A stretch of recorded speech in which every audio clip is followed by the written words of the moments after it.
चलिए अब मेरठ जिले के बारे में एग्जाम से जितने क्वेश्चन बन सकते हैं उन पर चर्चा करेंगे। इस गहन चर्चा में हम सिर्फ तथ्य नहीं रटेंगे बल्कि इसकी पूरी कहानी समझेंगे। पहली स्लाइड में मेरठ को क्रांति, खेल और संस्कृति का संगम कहा गया है।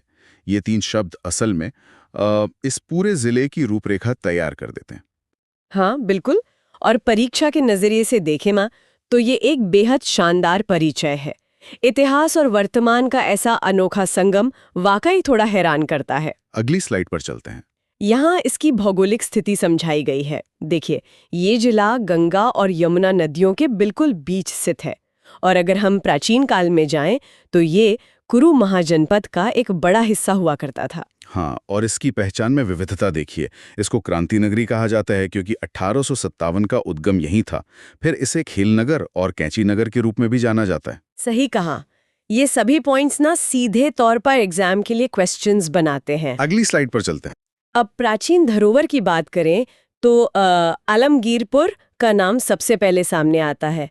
ये सिंधु घाटी सभ्यता का सबसे पूर्वी स्थल है, मतलब हजारों साल पुरानी सभ्यता के निशान। बिल्कुल, और हस्तिनापुर भी यही है, जिसे कौरवों और पांडवों की प्राचीन राजधानी माना जाता है।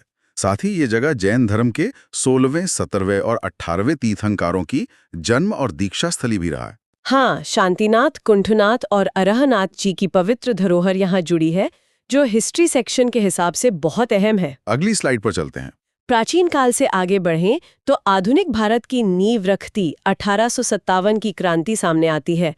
10 मई को इसी मिट्टी से अंग्रेजी शासन के खिलाफ चिंगारी भड़की थी। और उन्हीं वीरों की यादों को संजोने के लिए यहाँ राजकीय स्वतंत्रता संग्रहालय और शहीद स्मारक बनाए गए हैं। को और कहां से हुई थी? अगली स्लाइड पर चलते हैं। पर्यटन पर आए तो जैन धरोहर में हस्तिनापुर के अंदर जम्बू द्वीप तीर्थ एक बहुत बड़ा आकर्षण है। मंदिरों और इमारतों में भी काफी विविधता है। सरधना में बेगम समरू द्वारा निर्मित प्रसिद्ध चौच है। इसके अलावा कर्ण मंदिर, पांडेश्वर मंदिर और गोपेश्वर मंदिर भी हैं। और शाहपीर का मकबरा भी इस जिले की सांस्कृतिक विरासत में शामिल है।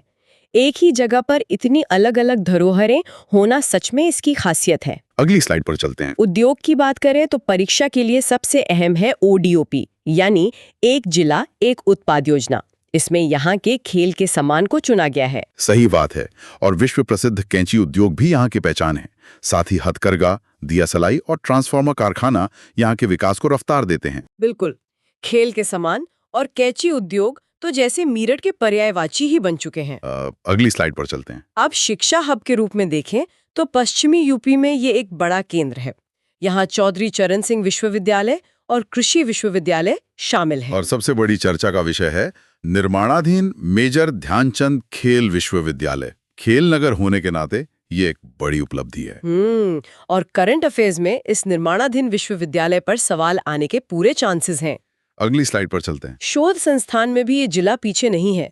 यहाँ स्पेस साइंस इंस्टीट्यूट है और कृषि के लिए पोटैटो और कैटल रिसर्च स्टेशन स्थित हैं। इसके अलावा सुरक्षा के लिए RAF एकेडमी और व्यापार के लिए western UP chamber of commerce भी इसी जिले में है। सही कहा।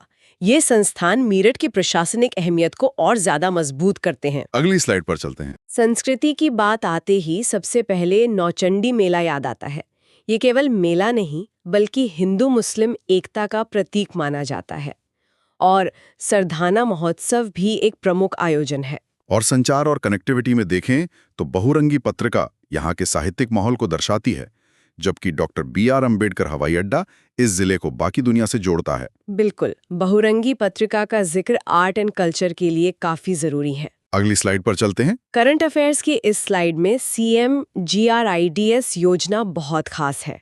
इसे बहुत ध्यान से समझना चाहिए। हाँ, इस योजना के तहत 40 करोड़ रुपए की लागत से प्रदेश की पहली ग्रीन सिटी रोड निर्माणाधीन है और इसका लक्ष्य वर्ष 2026 तक रखा गया है। ये आधुनिक विकास का एक बेहतरीन उदाहरण है जो इस शहर की बदलती तस्वीर दिखाता है। अगली स्लाइड पर चलते हैं। 1957 की क्रांति को समझा।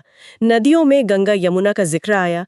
उद्योग में ODOP के तहत खेल का सामान और कैंची उद्योग देखे। शिक्षा में आगामी मेजर ध्यानचंद खेल विश्वविद्यालय और मॉडर्न प्रोजेक्ट्स में 2026 तक बनने वाली पहली ग्रीन सिटी रोड का हमने जिक्र किया। परीक्षा के दृष्टिकोण से ये सभी तथ्य बेहद महत्वपूर्ण हैं। हमारा अगला जिला है गाजियाबाद।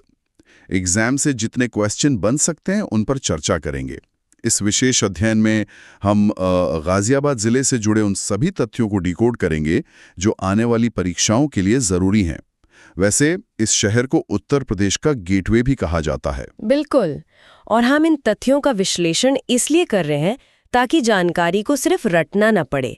जब किसी फैक्ट के पीछे का संदर्भ समझ आ जाता है ना, तो परीक्षा के वक्त उसे रिकॉल करना आसान हो जाता है। चलिए इसे थोड़ा और डिटेल में समझते हैं। शुरुआत स्थापना और भूगोल से करते हैं। यह शहर यमुना की एक सहायक नदी हिंडन के तट पर स्थित है और 14 नवंबर 1976 को तत्कालीन मुख्यमंत्री श्री एन.डी. तिवारी द्वारा इसे मेरठ से अलग करके बनाया गया था। यहाँ सबसे ध्यान देने वाली बात इसका भौगोलिक स्थान है। इसे गेटवे ऑफ यूपी क्यों कहते हैं? इसका कारण है इसकी सीमाएं जो अधिकांश रूप से राजधानी दिल्ली से सटी हुई हैं। सही कहा। दिल्ली के इतने करीब होने की वजह से ही ये एक विशाल उद्योग नगरी बन गया। एकदम। और इसका असर यहाँ की आबादी पर भी साफ दिखता है, क्योंकि आगे दिया है जनसंख्यिकी। इस मामले में गाजियाबाद यूपी में नंबर 1 पर है। हाँ, ये यूपी का सर्वाधिक जनघनत्व वाला जिला है। और सिर्फ जनघनत्व ही नहीं, यहाँ सर्वाधिक नागरिक जनसंख्या और सर्वाधिक नागरिक जनसंख्या प्रतिशत भी है। मतलब शहरीकरण अपने चरम पर है। बिल्कुल। लोग रोजगार के लिए आते हैं और यहीं बस जाते हैं। तो जब आबादी इतनी ज्यादा है तो रोजगार के साधन भी होंगे ही। इसी कड़ी में आगे दिया है गाजियाबाद की अर्थव्यवस्था। इसका ODOP यानी एक जिला एक उत्पाद इंजीनियरिंग उत्पाद है। Engineering products. हाँ। और इसके पीछे कारण वही दिल्ली के नजदीक ही है। यहाँ की प्रमुख औद्योगिक इकाइयों में फार्मास्यूटिकल और ऑटोमोबाइल पिस्टन एवं रिंग शामिल हैं। होम फर्निशिंग और ऑटोमोटिव फैब्रिक भी तो ही बनते हैं। सही पकड़ा। साथ ही स्पिरिट व शराब और स्टील आधारित उद्योग भी यहाँ की अर्थव्यवस्था को काफी मजबूत बनाते हैं। इतने बड़े उद्योगों के लिए रिसर्च भी चाहिए, इसीलिए आगे दिया है प्रमुख संस्थान। यहाँ भारत इलेक्ट्रॉनिक्स लिमिटेड यानी BEL और क्लॉथ रिसर्च इंस्टीट्यूट मौजूद है। और northern India textile research association भी यही है। इसके अलावा जैव उर्वरक अनुसंधान केंद्र और खाद्य अनुसंधान एवं मानकीकरण प्रयोगशाला भी काफी अहम है। एक और जरूरी तथ्य है, मोदी नगर में कृत्रिम रबड़ यानी आर्टिफिशियल रबर का कारखाना स्थित है। हाँ, एग्जाम के नजरिए से ये बहुत महत्वपूर्ण है। अच्छा, इतने लोगों और कारखानों के बीच शहर का स्ट्रक्चर कैसा है? डॉक्यूमेंट में आगे दिया है प्रमुख सिटी। इनमें ट्रांस दिल्ली सिग्नेचर सिटी और ट्रोनिका सिटी शामिल हैं। परिधान पार्क, जिसे अपैरल पार्क कहते हैं, वो भी यही है। और अनुषंगी नगर, वेव सिटी, कैलाश मानसरोवर भवन और हज हाउस भी। ये अनुषंगी नगर का कॉन्सेप्ट थोड़ा समझाएंगे आप? जरूर। अनुषंगी नगर का मतलब होता है सैटेलाइट टाउन। जब मुख्य शहर भरने लगता है तो दबाव कम करने के लिए उसके आसपास नए सुनियोजित शहर बसाए जाते हैं। जैसे गाजियाबाद खुद किसी वक्त दिल्ली का सैटेलाइट टाउन था। एकदम सही। और अब वो खुद इतना बड़ा हो गया है। कमाल है। चलिए अब पढ़ाई की तरफ चलते हैं, क्योंकि आगे दिया है शिक्षा संस्थान। यहाँ संतोष विश्वविद्यालय जो एक डीम्ड यूनिवर्सिटी है और SDGI एवं HRIT निजी विश्वविद्यालय स्थित हैं। इन सब में सबसे ध्यान रखने लायक है ऑल इंडिया इंस्टीट्यूट ऑफ यूनानी मेडिसिन। क्यों? इसमें ऐसा क्या खास है? क्योंकि ये देश में अपने तरह का प्रथम संस्थान है। एग्जाम में आने के बहुत चांस हैं इसके। देश का पहला, ये तो याद रखना पड़ेगा। वैसे इतने मॉडर्न विकास के बीच आगे दिया है पर्यटन स्थल। यहाँ दुधेश्वरनाथ मंदिर और महामाया मंदिर हैं। मोहन नगर मंदिर और केशारी का टीला भी प्रमुख आकर्षण है। और मोदी नगर, मुरादनगर तो है ही। ये सब बताते हैं कि औद्योगिकरण के बाद भी यहाँ संस्कृति बची हुई है। सही बात है। अभी हमने पहले संस्थान की बात की थी, इसी से जुड़ा आगे दिया है गाजियाबाद के प्रथम, यानी ऐसी चीजें जो देश या राज्य में सबसे पहले यहाँ हुई। ये हिस्सा थोड़ा इंटरेस्टिंग है। देश का पहला राजनीतिक प्रशिक्षण केंद्र यहीं बना। देश का पहला यूनानी मेडिसिन इंस्टीट्यूट हमने डिस्कस कर ही लिया। और अनुषंगी नगर में देश का पहला पुलिस संग्रहालय भी बनाया गया है। और सबसे बड़ी बात, देश की पहली रैपिड रेल सेवा नमो भारत ट्रेन भी यहीं से शुरू हुई। साथ ही ये राज्य का पहला साइंस पार्क भी है। रैपिड रेल की बात सुनकर हाल ही के नए डेवलपमेंट्स याद आते हैं। आगे दिया है ऐतिहासिक लोकार्पण। हाँ, 20 अक्टूबर 2023 को प्रधानमंत्री नरेंद्र मोदी द्वारा साहिबाबाद से नमो भारत ट्रेन का लोकार्पण किया गया था। और उसके कुछ ही महीनों बाद 10 मार्च 2024 को यहाँ एक विशाल स्टेडियम का भी लोकार्पण हुआ। बिल्कुल, ये देश का चौथा और यूपी का सबसे बड़ा अंतर्राष्ट्रीय क्रिकेट स्टेडियम है।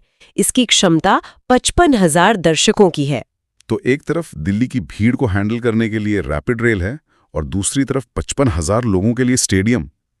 इतने बड़े प्रोजेक्ट बिना राजनीतिक शक्ति के तो आते नहीं हैं। इसलिए आगे दिया है राजनीतिक शक्ति। मतदाताओं की संख्या की दृष्टि से गाजियाबाद यूपी का सबसे बड़ा संसदीय क्षेत्र है। और इसका जो साहिबाबाद क्षेत्र है ना जी, वो यूपी का सबसे बड़ा विधानसभा क्षेत्र है। वही तो, जहां आबादी होगी वहां राजनीतिक वर्चस्व तो होगा ही।